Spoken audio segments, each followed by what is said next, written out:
Shalom, shalom, chers sacrificateurs de Dieu. Shalom aux vainqueurs qui sont arrivés à cette fin d'année. Que Dieu vous bénisse richement et qu'il vous comble.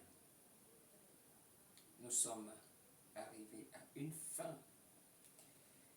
2023 est arrivé à son terme. Il ne nous reste plus qu'une journée pour voir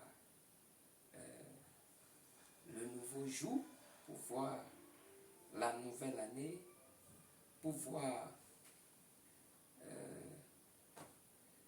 l'accomplissement des mathématiques de Dieu et pour voir ce que cela implique.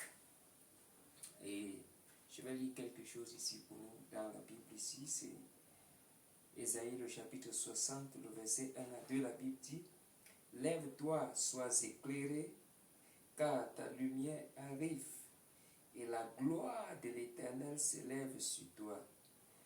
Voici les ténèbres couvrent la terre et l'obscurité les peuples, mais sur toi l'Éternel se lève, sur toi sa gloire apparaît. Des nations marchent à ta lumière, et des rois à la clarté de tes rayons. Alléluia.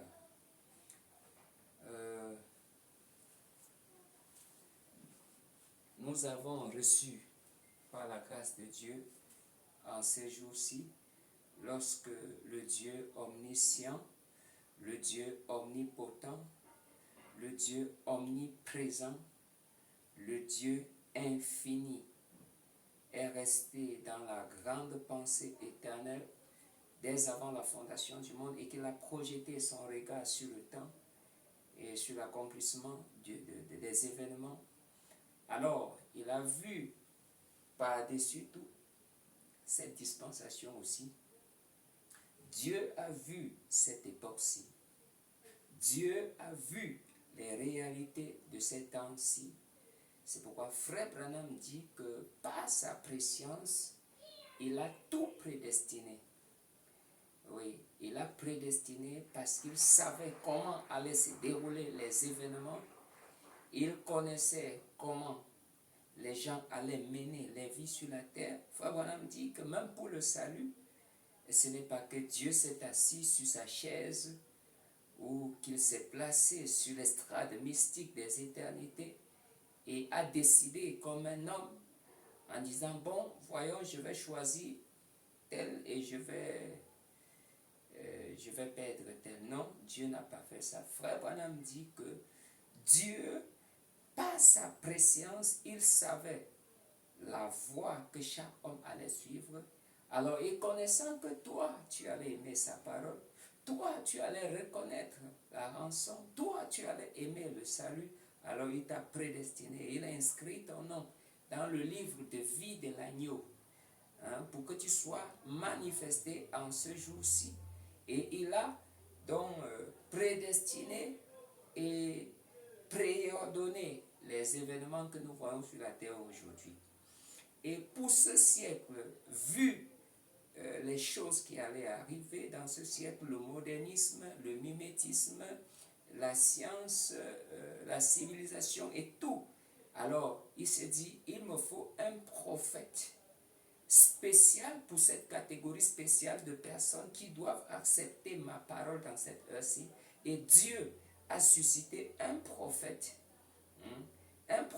pour cette saison. Oui, il a choisi un prophète spécial et il lui a donné un message spécial pour un peuple spécial. Et il nous a invités tous, il nous a interpellés tous, il nous a appelés tous à écouter ce prophète. C'est pourquoi la Bible dit dans Malachie, le chapitre 4, voici, comme pour dire, donnez-moi toute votre attention. Quand il arrive à la jonction, à la fin de l'Ancien Testament, le prophète Malachie s'écrit dans la vision, dit: voici, là c'est l'Éternel qui parle, je vous enverrai Élie le prophète. Alléluia. Je vous enverrai Élie le prophète avant que le jour de l'Éternel arrive, ce jour grand et redoutable. Il ramènera les cœurs des pères aux enfants et les cœurs des enfants aux pères, de peur que je ne vienne frapper le pays d'interdit. Ce n'est pas un enseignement sur Élie de Malachie 4 que je veux donner, mais je veux vous montrer quelque chose. Comment nous devons faire pour comprendre les événements de l'heure.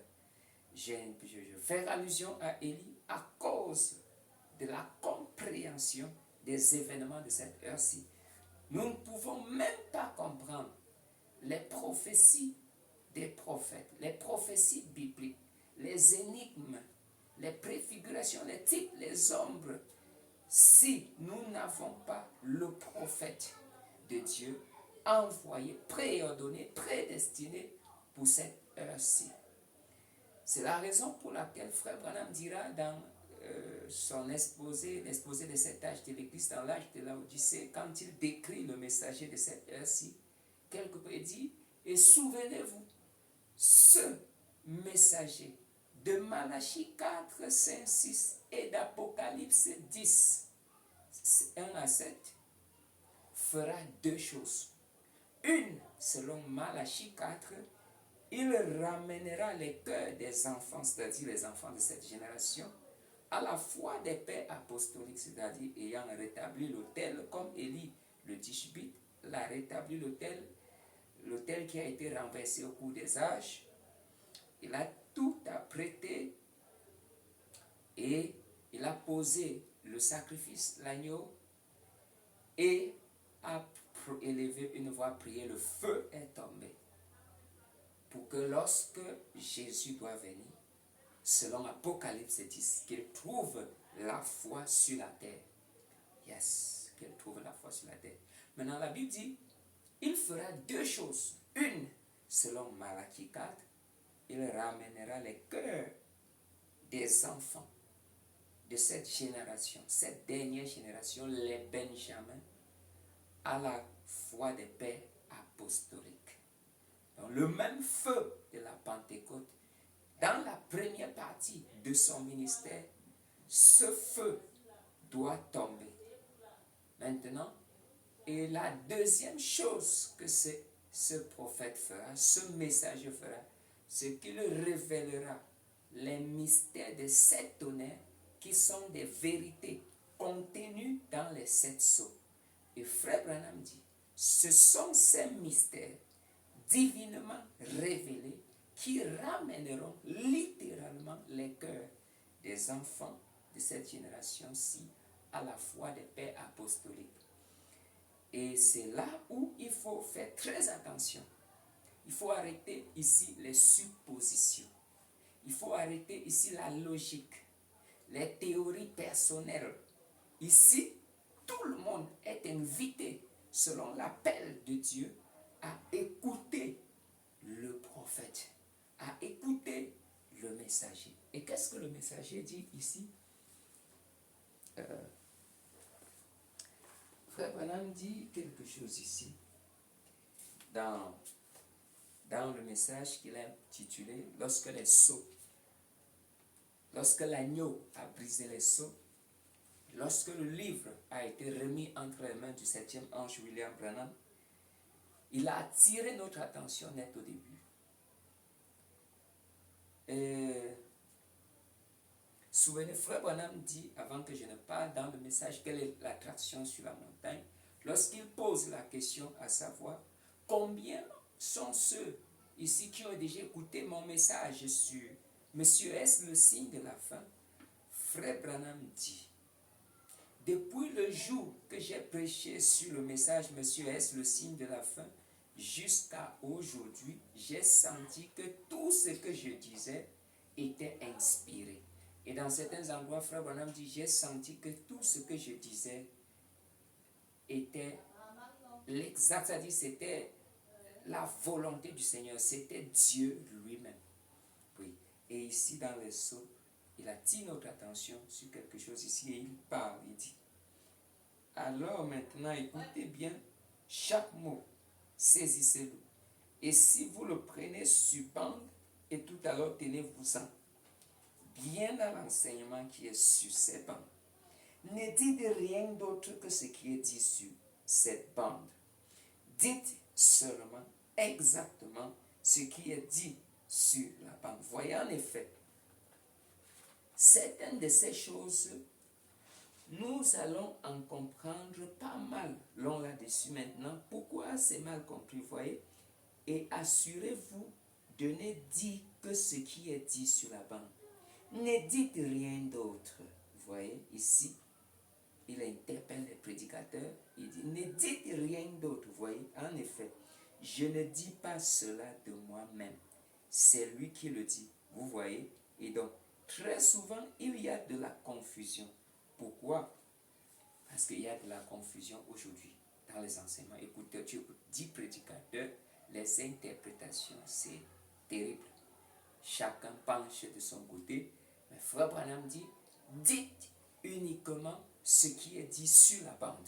Et il dit, souvenez-vous, ce n'est pas moi, c'est lui qui dit. Donc c'est l'ange qui pousse Frère Branham à nous dire que nous devons comprendre l'importance de ne dire que ce qui est dit sur la bande. Alors, il continue et dit, très souvent, il y a de la confusion des gens qui se lèvent pour dire, eh bien, un tel a dit que cela voulait dire telle et telle chose. Laissez-le donc tel quel. Vous voyez, c'est comme ça que nous voulons la Bible, exactement comme la Bible dit. C'est comme ça que nous le voulons, exactement comme cela. N'y ajoutez pas votre propre interprétation. Elle est déjà interprétée. Frère Branham dit, n'essayez pas d'ajouter votre interprétation parce qu'elle est déjà interprétée. La parole est déjà interprétée. La deuxième partie du ministère de ce prophète interprète les mystères. Et Frère Branham nous rassure ici que c'est déjà interprété. Nous devons comprendre l'importance qu'il y a sur le fait de ne dire que ce que le messager a déjà dit. Alors, nous avons donc un héritage précieux. Pourquoi Frère Branham dit que nous devons comprendre l'importance de ne dire que ce que le messager a déjà dit? Il dit parce que ce livre, en fait, qui est remis à Jean, qui est remis à l'épouse, c'est le livre de la rédemption. Frère Branham dit, le livre de la rédemption, il dit, c'est le titre de propriété incontestable. Il dit incontestable. Qu'est-ce que ça veut dire? Il dit incontestable, ça veut dire qu'une étude approfondie a été faite et que nous sommes remontés jusqu'aux origines. Donc ici, une étude approfondie a été faite et on est remonté jusqu'aux origines. On a pris le certificat, on a lu le testament et on a vu les limites du territoire. Et on a vu que telle portion appartient à telle. Ça, c'est le pouvoir d'Adam. La juridiction, c'est pour Adam. L'autorité, c'est pour Adam. Le règne, c'est pour Adam. La joie, c'est pour Adam. Le commandement, c'est pour Adam. La maîtrise de toutes les situations, c'est pour Adam. Tous ces éléments, la vie éternelle, c'est pour Adam, c'est-à-dire Nathan. Berlioz, le pouvoir, la juridiction, la domination, le règne, le bâton de commandement. Esther prend la décision, c'est Nathan, c'est Berlioz, il s'agit aussi de toi. Il s'agit de toi. C'est pourquoi la parole dit, dans Ésaïe 60, lève-toi et sois éclairé, parce que la lumière est venue. Je me sens béni. Lève-toi, sois éclairé, parce que ta lumière est venue. L'ange puissant est descendu de sa gloire. L'agneau a brisé les sceaux. Il a remis à son 7e ange pour qu'il le révèle au peuple. Et quand la parole est personnifiée dans la chair humaine, lorsque la parole est prêchée au travers de ce voile qu'on appelle la chair humaine, c'est ça la lumière. Parce qu'au commencement était la parole. La parole, c'est-à-dire le logos. La parole est un corps, une théophanie. La parole est un corps, une théophanie, c'est-à-dire les sept couleurs de l'arc-en-ciel réunies forment la théophanie. Frère Branham dit dans le message Les Hébreux, si vous lisez le paragraphe 222, Frère Branham dit, ce sont les sept couleurs de l'amour parfait réunies. Donc la parole est un corps. C'est pourquoi lorsque vous lisez le premier chapitre du livre des Hébreux, là où le Fils fait son apparition dans le monde, il dit, oh Dieu, je viens dans le rouleau du livre.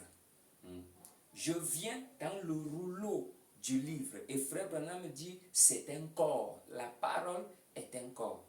Et la Bible dit, au commencement était la parole. La parole était avec Dieu. La parole était Dieu. Maintenant, cette parole qui était Dieu s'est faite chair et a habité parmi nous. Et a été appelé Emmanuel, c'est-à-dire Dieu avec nous. Et lorsque la parole s'est faite chair, nous avons vu cette parole s'est déplacée, aller de lieu en lieu, jusqu'à arriver à la côte des mers, à la frontière, à la Galilée des gentils. Et la Bible dit, ce peuple assis dans les ténèbres, ce peuple sous qui l'ombre de la mort régnait, a vu venir à lui une grande lumière. La grande lumière qui est venue au peuple assis sous les ténèbres, c'était la parole faite chair. Parce que lorsque la parole était dans l'espace, était invisible, lorsque le Père était au-dessus de la création dans cette dispensation, l'homme ne pouvait pas le voir. Alors, ce peuple était assis dans les ténèbres. Pourtant, le Logos existait toujours. Mais pour que le Logos devienne lumière, pour ce peuple qui était assis dans les ténèbres, il fallait que la parole se fasse chair. Et lorsque la parole s'est faite chair et est allée vers ce peuple, la Bible dit que ce peuple assis dans les ténèbres, sous l'obscurité de l'ombre de la mort, a vu venir à lui une grande lumière, la parole faite chair. Or, ce peuple assis dans les ténèbres a vu la lumière appelée Jésus. Et cela, c'était le Fils de l'homme en Orient.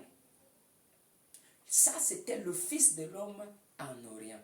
Mais lorsque cette lumière a voyagé, lorsque cette parole a voyagé et est arrivée en Occident, cette parole s'est trouvée encore, pour qu'elle redevienne lumière pour les hommes, cette parole s'est trouvée encore physique cette fois-ci. Parce qu'il y a un corps parole que nous appelons la théophanie et il y a un corps physique.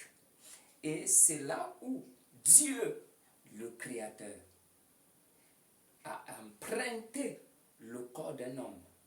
Un homme du Kentucky, un montagnard appelé William Marion Branham. Et c'est là où Dieu s'est incarné. Dieu s'est voilé dans le corps de William Branham. Et William Branham lui-même, la bouche de Dieu, l'homme qui a dit, dites uniquement ce qui est dit sur les bancs. Il dit dans le message, la parole parlée est la sémence originelle. William Branham dit. Qu'est-ce que William Branham dit? Il dit, ma mission sur la terre, je pense. Il dit, il y a des choses personnelles que je devais dire et je pense que c'est le moment. Il dit, ma mission sur la terre, je pense, c'est d'être le précurseur de la parole qui doit venir. Ma mission sur la terre, c'est d'être le précurseur de la parole qui doit venir. Il n'est pas le précurseur d'un corps physique qui vient. Il est le précurseur de la parole qui vient. Et quand cette parole vient, tant que cette parole qui vient ne trouve pas un corps physique dans lequel s'incarner ou tabernacler, alors cette parole ne peut pas devenir une lumière pour nous. C'est pourquoi dans le message La fête des trompettes, Frère Branham dit, la parole, alléluia, alléluia. Frère Branham nous invite à tourner nos regards vers la parole qui s'est personnifiée. Et il dit, qui s'est personnifiée ici. La parole faite chair, votre expiation. Donc, la parole faite chair, c'est ça l'expiation. Même pour que les péchés d'un homme soient pardonnés, même pour que la vie d'un homme soit sauvée, il faut que la parole entre dans sa chair. Il faut la parole dans sa chair, le Saint-Esprit. Donc la parole s'est personnifiée dans la chair de William Branham pour éclairer cette génération. Et lorsque la parole se fasse chair, qu'est-ce que cette parole fait en fait? Cette parole nous donne des enseignements, cette parole nous donne des instructions, cette parole nous éclaire. Ce n'est pas une lumière artificielle comme ce que nous avons, non. Cette lumière-là, ce sont des instructions, ce sont des secrets qui sont divulgués. Et ces secrets divulgués sont appelés la lumière. Parce que Dieu dit, mon peuple périt faute de connaissance. Ça veut dire, quand tu as la connaissance, en fait, tu as la lumière. Quand tu as la connaissance, la vraie connaissance pure, pas la connaissance du monde, pas une connaissance artificielle, pas une connaissance théologique, mais une connaissance divine, une connaissance qui vient d'un autre monde, qui vient du monde divin. Quand tu as cette connaissance, quand tu peux régler la connaissance du monde divin sur la terre, c'est-à-dire régler le pouvoir du Mazaro sur la terre, alors tu es éclairé. Tu es lumière à ce moment-là. Tu es parole parce que la parole est lumière. Tu es Dieu parce que Dieu est lumière. Tu es vie parce que la vie est lumière. Gloire à Dieu sur la terre. C'est pourquoi la Bible dit, lève-toi, sois éclairé. Pourquoi tu dois te lever pour être éclairé en ce jour? C'est parce que le soleil levant nous a visités. Amen.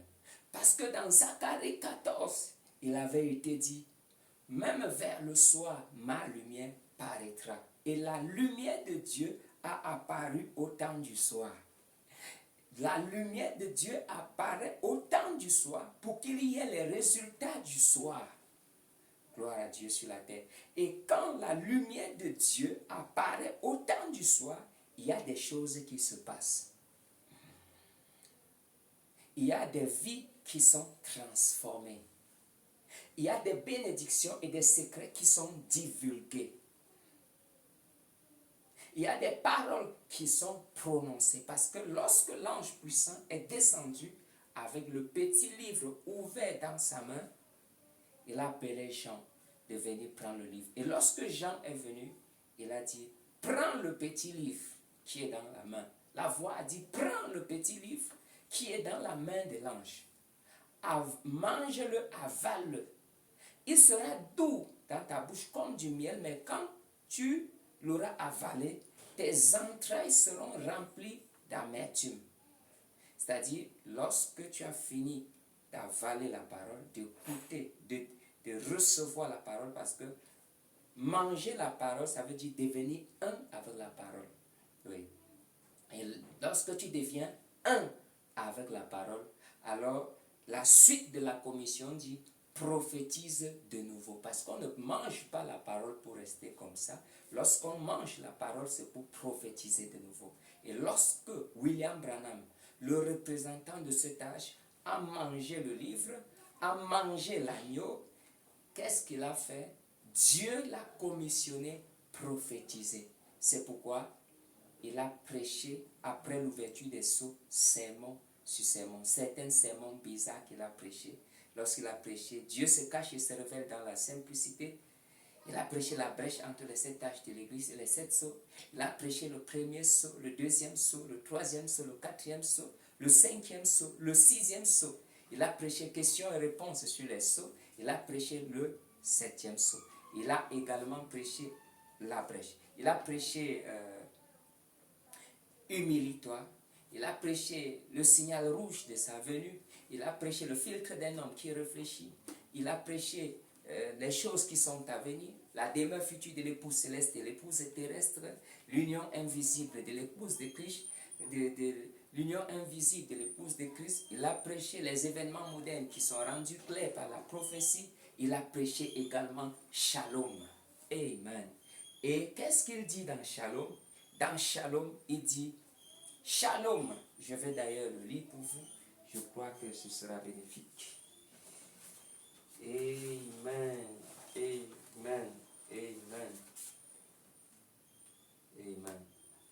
Dans le message de Shalom, il dit quelque chose ici que j'ai recopié pour vous. Dans le message de Shalom, il dit, mais pour les élus, les saints, au paragraphe 87 ici, il dit, pour les élus, les saints précieux et appelés de Dieu, je vous dis cette année qui vient, Shalom, la paix de Dieu, pour les élus qui ont été prédestinés pour cette heure-ci, c'est-à-dire à recevoir la lumière, la grande lumière de cette heure-ci. Il dit Shalom, que la paix de Dieu soit avec vous. Il dit Shalom pour vous, au paragraphe 105. Shalom pour vous qui avez la parole dans votre cœur. Vous qui êtes choisis avant la fondation du monde pour entendre la parole de ce jour-ci. Vous avez été prédestinés dès avant la fondation du monde pour entendre la parole de ce jour-ci, c'est-à-dire pour entendre la lumière de ce jour-ci, pour voir la lumière de ce jour-ci. Amen. Il dit Shalom à vous, Shalom. Et lorsque Dieu envoie son prophète pour lui souhaiter un Shalom à son peuple, c'est pour vous dire en fait, tout est accordé. Parce que là où il n'y a pas le pardon, il n'y a point de paix. Là où il y a réclamation de la justice de Dieu, il n'y a point de pardon. Mais là où il y a le pardon, là aussi se trouve le shalom. Et comme le pardon se trouve entre les mains du peuple de Dieu, leur Dieu trouve bon, juge bon de leur accorder un vrai shalom, un grand shalom. Parce que lorsqu'il a rencontré Abraham, alors qu'il était de retour de la défaite des rois, la Bible dit que Melchisedec rencontra Abraham et lui servit quoi? Du pain et du vin. Pourquoi l'a-t-il fait? Parce que Abraham était son élu, était son invité. Ou dans cette cité où l'agneau est la lumière, dans cette cité où Melchisedec était lui-même l'architecte et le constructeur.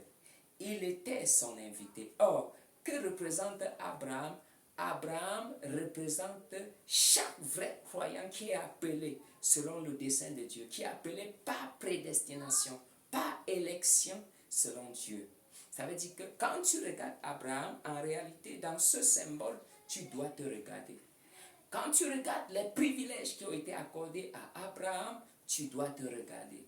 Lorsque tu vois Dieu créer un agneau à Abraham pour Abraham, pour qu'il aille sacrifier sur le mont Morija, tu dois te voir dans cette situation parce que lorsque Dieu a fait cela pour Abraham et qu'il s'est retrouvé à la montagne de Morija,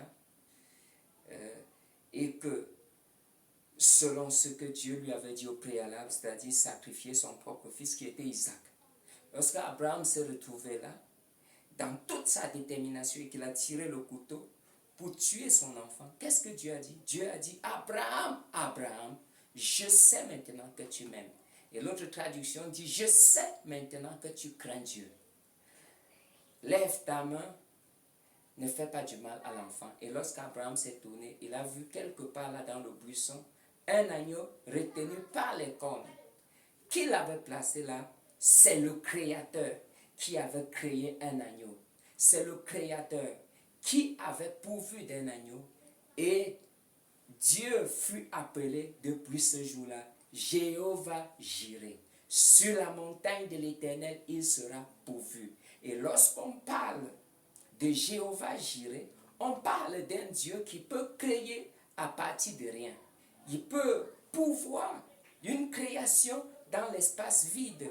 Et nous sommes au temps où Dieu, comme au commencement, crée dans l'espace vide. Nous sommes dans la saison de la création dans l'espace vide. Dieu, pour rendre cela plus évident, a utilisé William Branham qui avait 7 lettres comme Abraham.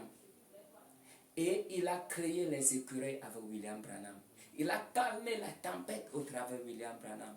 Il a guéri le tumeur dans le sein de Méda. Il a arrêté le blizzard. Il a commandé au soleil de se lever.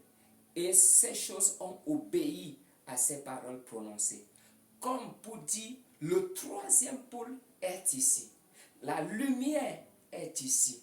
La parole parlée qui est la semence originelle est ici. L'épouse est la parole. L'épouse est le sang. L'épouse est la voie finale.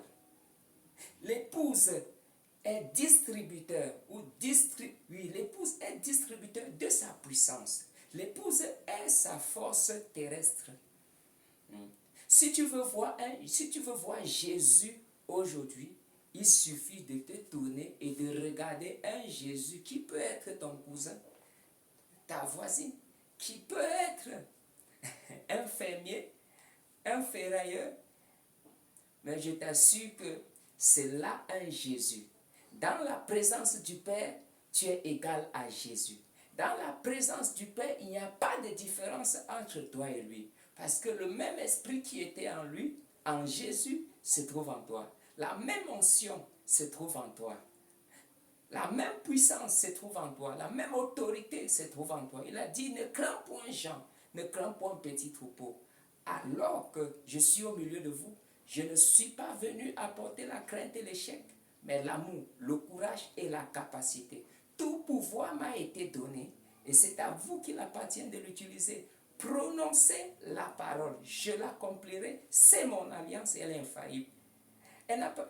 L'ange n'a pas dit, priez et j'exaucerai vos prières. Il dit, prononcez la parole, je l'accomplirai, c'est mon alliance. Donc l'alliance que Dieu traite avec nous aujourd'hui, c'est l'alliance de la parole parlée, qui est la sémence originelle. Au commencement, Dieu a dit que la lumière soit.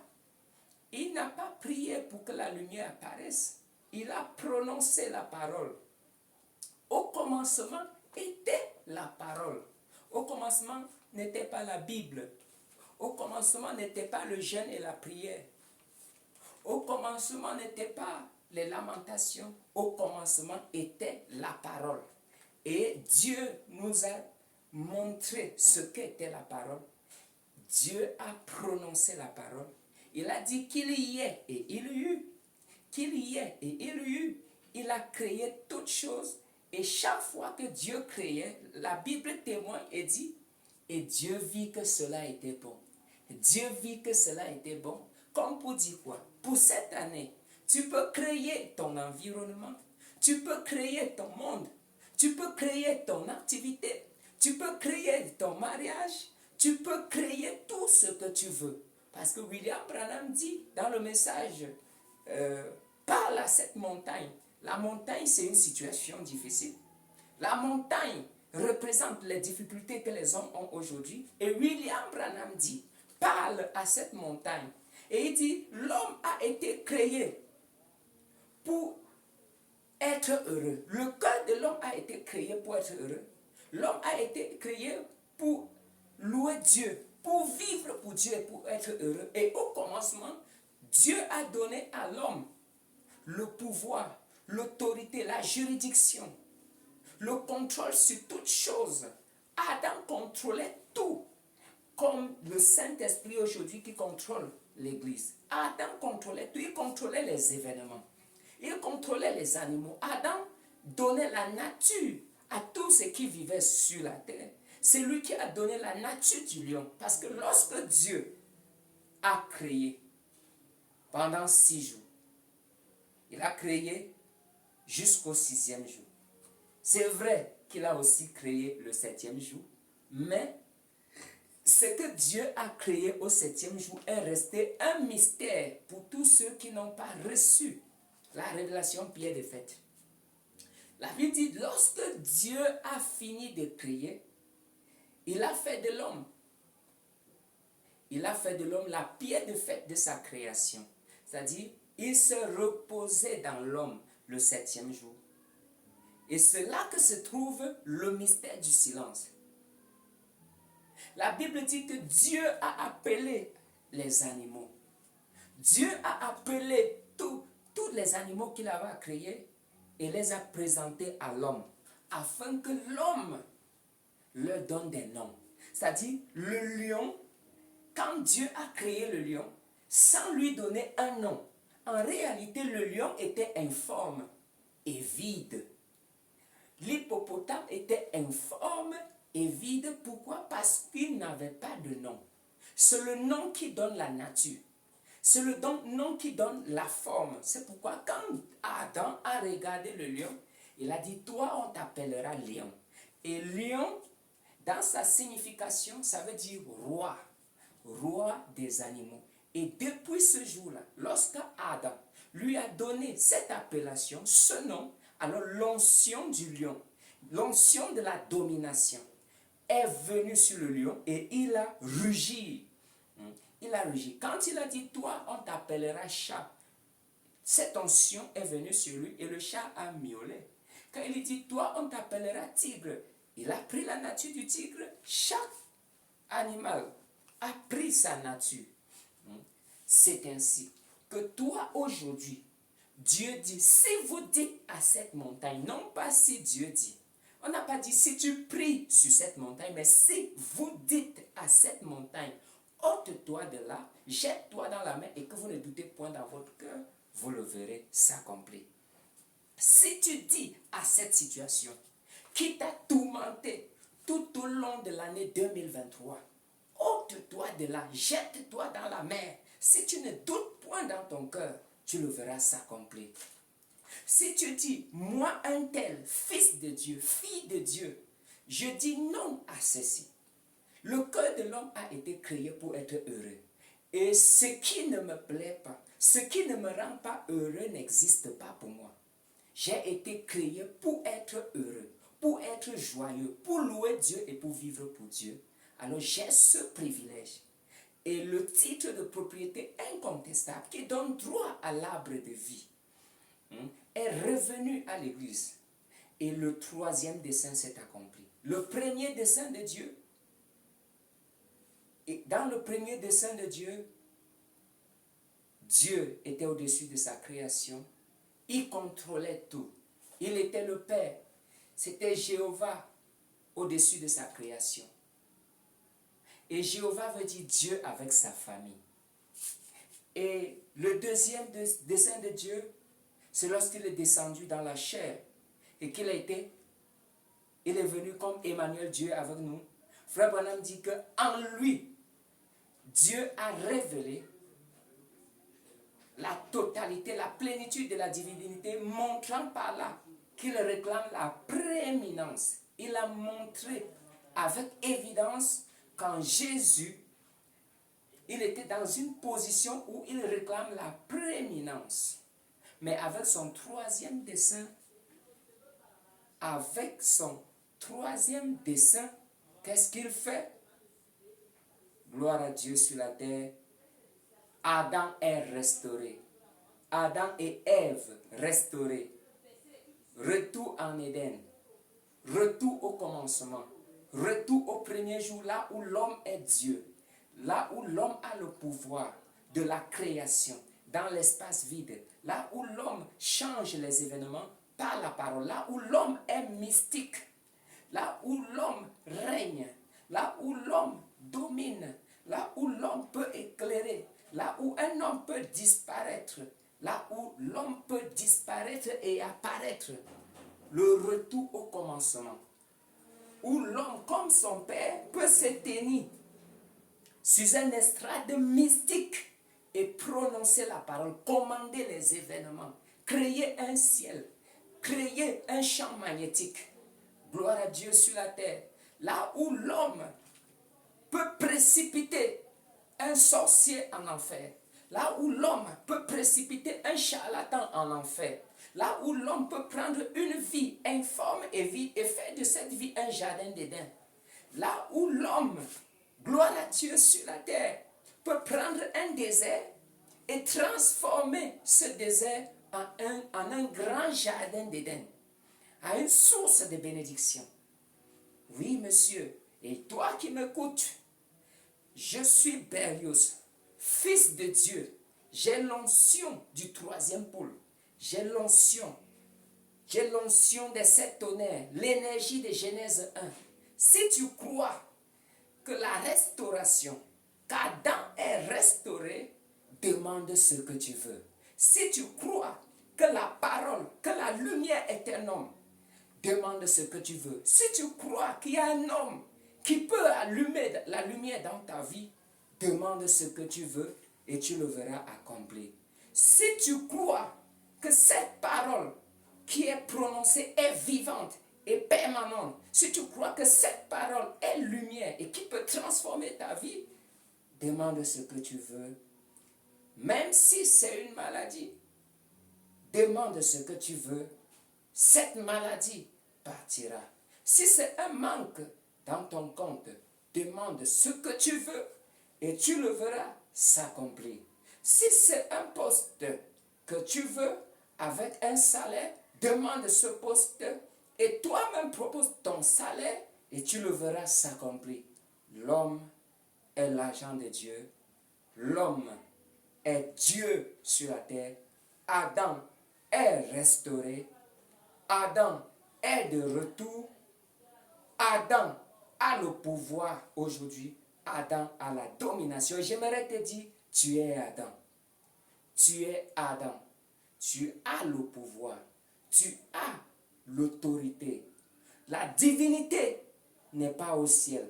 La divinité est sur la terre, dans les cœurs des croyants. Le troisième pôle n'est plus au ciel. Le troisième pôle est sur la terre. William Branham dit que le premier pôle a été identifié. Le deuxième pôle identifié. Et il dit le troisième pôle est pleinement identifié. Et si c'est vrai ce que William Branham, le prophète, dit, alors demande ce que tu veux et tu le verras s'accomplir. Shalom.